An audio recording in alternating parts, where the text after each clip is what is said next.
भोजन कर रहा था और धर्मात्मा पराशर ने उससे कहा, तुम नाव से मुझे यमुना के उस पार पहुंचा दो। केवट यमुना के तट पर ही खा रहा था और मुनि की आज्ञा सुन करके उसने अपनी मत्स्यगंधा नाम की सुंदरी कन्या से कहा, बेटी तुम बड़ी चतुर हो, ये मुनि धर्मात्मा एवं तपस्वी पुरुष हैं, इन्हें उस पार जाने की इच्छा है, तुम नाव पर चढ़ा करके इन्हें उस पार पहुंचा दो।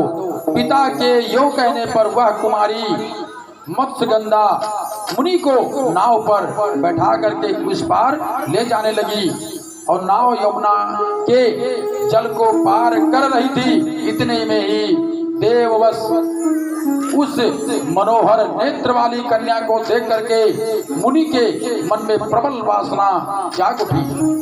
उन्होंने दाहिने हाथ से उसका हाथ पकड़ लिया। तब वह सुंदरी कन्या मुनि से कहने लगी, आपका उत्तम कुल है, आप क्षत्रिय ब्राह्मण हैं और आपने तप किया है, क्या मैं आपके अनुरूप हूँ? आप वशिष्ठ जी के वंशज हैं, आप अत्यंत कुलीन और सदाचारी पुरुष हैं और पुरुष के रहस्य को जानने वाले मुनि जी, आप मुझे पाने की इच्छा क्यों कर रहे हो? द्विजवर, जगत में मनुष्य का जन्म मिलना बहुत दुर्लभ है, समझने का प्रयास करें। जगत में मनुष्य का जन्म मिलना बहुत ही दुर्लभ है और मेरी समझ में उसमें भी सबसे दुर्लभ बात है मनुष्य होकर के ब्राह्मण कुल में उत्पन्न होना। मनुष्य योनि तो मिल गई आपको। मैं एक चीज और आप सबको बता दूं, 84 लाख योनियां हैं। कितनी? 84 लाख योनियां हैं और 84 लाख योनियों में 36 लाख योनियां हैं जो जलचर हैं। कितनी? 36 लाख योनियां।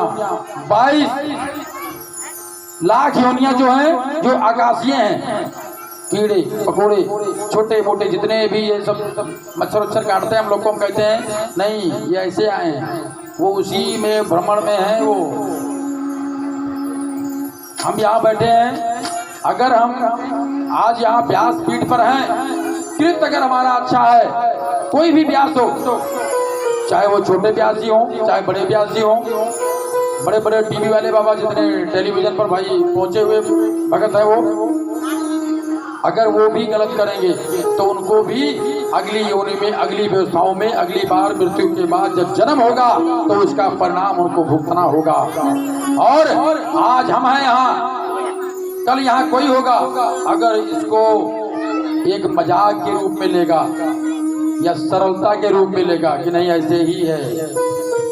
आप हमें 10 साल से जानते हो, 50 साल से जानते हो, जितनी हमारी उम्र है, हमें आपने खिलाया है, आप हमारे माँ बाप हैं। लेकिन अगर आपका बेटा व्यास मंच पर बैठा हुआ है और आप माँ बाप हैं, अगर आप कथा श्रवण कर रहे हैं तो आप इसको समझने का प्रयास करें कि उस समय वो व्यास पर बैठा हुआ वो व्यास है, व्यास भगवान के रूप में है, ना कि वो आपके पुत्र के रूप में है। उनके द्वारा एक एक वाणी को आपको सुन करके और उसको अनुसरण करना आपका परम दायित्व है और आपका कर्तव्य है, क्यों ना ही आपने उसको जन्म दिया हो, इसका विशेष ध्यान होना चाहिए।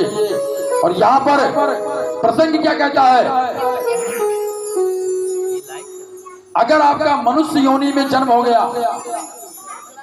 उसमें अगर आप कहीं ब्राह्मण कुल में जन्म हो गया तो ये आपका प्लस पॉइंट है और छोटा प्लस पॉइंट नहीं है। अब कई ब्राह्मण को आप देखते होंगे जो दिन में यहाँ है और संध्या जैसे सूर्य भगवान डाउन हुए तो उनका वेद मंत्र बंद और वो मधुशाला पहुंच गए। कहाँ पहुंच गए? मधुशाला, जहाँ पर मधु पियो और फिर उसके बाद परमात्मा ही मालिक है, क्या करेंगे आप। वो भी ब्राह्मण कुल में है और एक है ब्राह्मण कुल में जन्म हुआ है, दिन हो रात हो कोशिश उनकी होती है कि हम कुछ अच्छा करते रहें। अगर हम किसी का भला ना कर सके तो हम प्रयास करें कि हमारे द्वारा बोले गई वाणी से किसी का भला ना हो। बोलिए जय माता दी, जय माता दी, जय जय माता दी। ये कुर्सी पर बैठे हुए कुर्सी पर बैठे हुए महान लोग, आप लोग जय माता दी।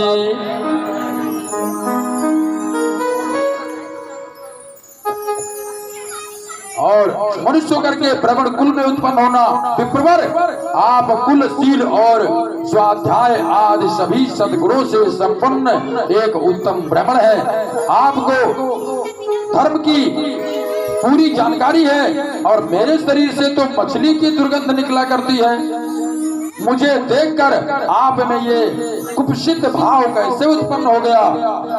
उसने मन ही मन सोचा, यह ब्राह्मण वस्तुतः बड़ा मूर्ख है, पर यहाँ है कि कौन जो इसकी इच्छा के विरुद्ध काम कर सके। यो विचार कर मत्स्यगंधा नाम की वो मछली की जो पेट से निकली हुई कन्या थी, लड़की थी, वो मुनिवर पराशर से कहा, महाभाग धैर्य रखिए, मैं अभी उस पार चलती हूँ। सूत जी कहते हैं नौका उस पार चली गई। उसने वह कहने लगी, मुनिवर मैं दुर्गंधा हूँ, दोनों समान रूप वाले हो, तभी संयोग होने पर सुख मिलता है। मत्स्यगंधा के इस प्रकार वचन निकलते ही पराशर जी ने अपने तपोबल से उसे कस्तूरी की बना दिया। इतने बड़े तपस्वी थे, उनकी इच्छा हुई कि हमने इसके साथ सहवास करना है। उसने बहुत जतन किया कि इनकी तपस्या है, हजारों साल तपस्या किया इन्होंने, और इनकी अभी एक क्षणिक सुख के लिए सारी तपस्या इनकी भंग हो जाएगी। उस सियानी लड़की ने बहुत समझाया ऋषि जी को, लेकिन ना, सारी तपस्या उन्होंने कहाँ लगा दिया? उसकी सुंदरता पर, उसको प्राप्त करने के लिए। और क्या किया? उस मत्स्यगंधा नाम की लड़की को उन्होंने कुछ नहीं किया, चल लिया, मंत्रोच्चारण किया, ओम दानांत भगवते गुंगवामहे प्रियानांता प्रियपते गुंगवामहे स्वाहा।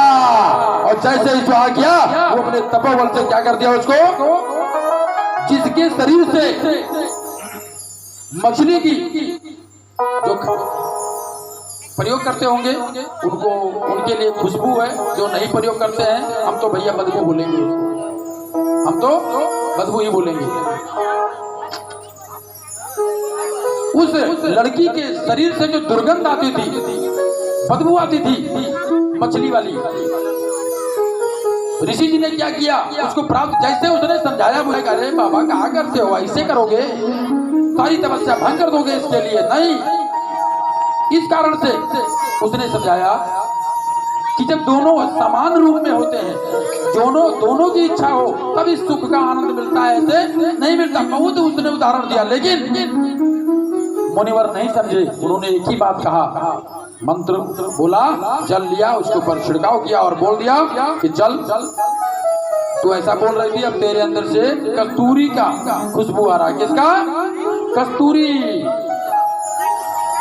गंध वाली बना दिया, और वह सुगंध 4 कोस तक फैल गई। कई लोग होते हैं सेंट लगाते हैं, लक्ष्मण जी, कई लोग है ना, जब कथा में आते हैं तो क्या करते हैं, सेंट लगाते हैं, और अलग अलग ब्रांड के सेंट लगाते हैं। और जब हमारे पास आते हैं, हमारे पैर में हाथ लगाते हैं, तो उनके सेंट से हमारा गला बैठ जाता है। कल देखो बैठ गया। तो मुनिवर ने उस लड़की को दुर्गंध से इतना सुगंधित कर दिया कि 4 कोस तक उसकी सुगंध जाने लगी। तब मुनि से वह योजन गंधा कल्याणी सत्यवती कहने लगी, मुनिवर ये जन समाज देख रहा है, तथा उस तट पर मेरे पिता